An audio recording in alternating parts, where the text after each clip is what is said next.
Jika ingin memiliki pasien yang banyak, para pengobat yang seperti kami ini sebetulnya gampang. Kalau ingin tamunya banyak yang datang itu gampang. Caranya apa? Setiap orang yang datang bilang saja kamu disantet, kamu ditelu, atau bilang saja ada roh jahat yang menguasai jiwa anak ini. Kenapa? Dengan mengatakan hal-hal seperti itu, maka akan timbul ketergantungan.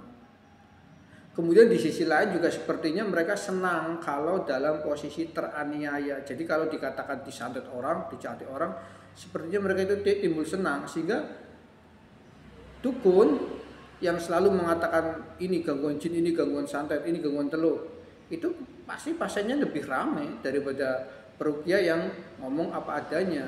Dan ternyata inilah uniknya pengobatan alternatif. Kadang ketika kita jujur, bukannya kita dihargai, malah kita dijauhi, dimusuhi.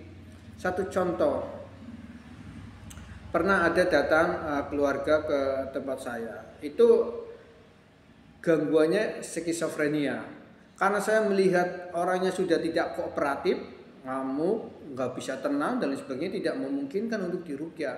Maka saya sarankan untuk segera dibawa ke rumah sakit atau dokter jiwa agar bisa ditangani secepatnya.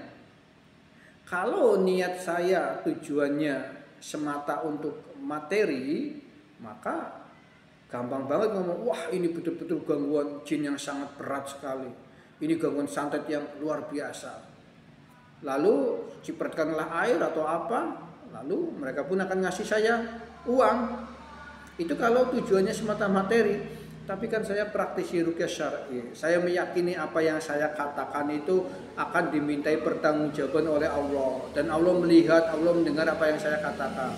Kalau saya katakan gangguan itu gangguan jin yang berat dan lain sebagainya cuma untuk mengejar materi, maka saya khawatir saya tidak selamat ketika dimintai pertanggungjawaban di akhirat. Maka saya lebih suka mengatakan jujur, sejujurnya ini dari pengamatan saya ini murni skizofrenia. Jadi lebih baik dibawa secepatnya ke rumah sakit. Ternyata niat baik saya disalahartikan. Niat baik saya malah tidak dianggap baik oleh mereka. Setelah pulang dari tempat saya, malah menulis di Google review itu bilang pengobatan Pak Iwan belum ahli, gangguan santet dibilang gangguan jiwa. Itu seperti itu. Ada yang seperti, padahal niat saya betul-betul agar biar tertangani oleh yang ahli secepatnya. Karena pengobatan alternatif pun seperti herbal dan sebagainya ada saatnya ketika memang harus ditangani oleh dokter yang ahli. Seperti orang yang tensinya tinggi atau muntah-muntah terus dan sebagainya, itu kan memang harus segera ditangani oleh dokter, oleh rumah sakit. Setelah itu baru mau berobat dengan cara herbal, dengan cara bekam, dengan cara akupuntur dan lain sebagainya. Boleh, tapi memang ada saat-saat memang harus ditangani kondisi-kondisi tertentu, memang harus ditangani segera oleh rumah sakit atau oleh dokter. Begitupun dalam gangguan jiwa. Ada juga kasus lain ketika saya diundang untuk meruqyah. Ketika saya datang sedang ditangani oleh dukun. Nah, ini sesuatu yang sebetulnya paling anti buat saya. Saya ketika mau mengundang saya, syaratnya harus tidak ditangani oleh siapapun.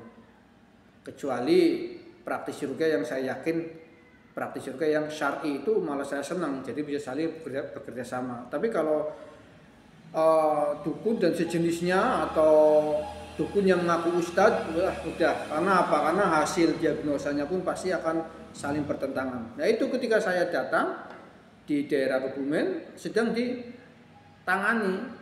Saya duduk lama, ternyata tidak mempersilahkan saya untuk menangani. Tapi saya tetap mengamati kondisi pasien, reaksinya gimana dan lain sebagainya. Dan saya mengambil kesimpulan tanpa meruqyah karena memang sedang ditangani dukun, ini skizofrenia. Segera bawa ke rumah sakit. Ternyata apa?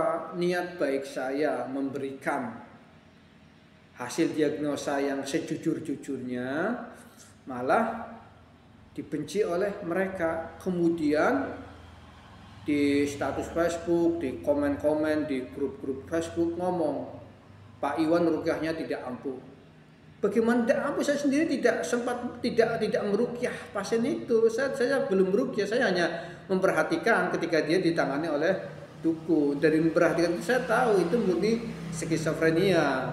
Makanya saya sarankan segera bawa ke rumah sakit. Niat saya baik. Kalau saya niatnya untuk mencari materi, ya sudah, saya duduk saja tenang ngantri. Dukun itu selesai menangani, baru saya pura-pura menangani. Tapi kondisinya memang tidak memungkinkan. Kondisinya tidak mungkin, artinya lebih baik cepat-cepat dibawa ke rumah sakit.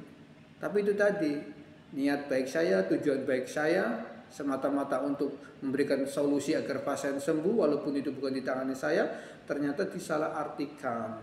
Dia malah, keluarganya malah marah ke saya, lalu bikin status katanya rukyah Pak Iwan tidak ampuh, padahal saya tidak menangani sama sekali.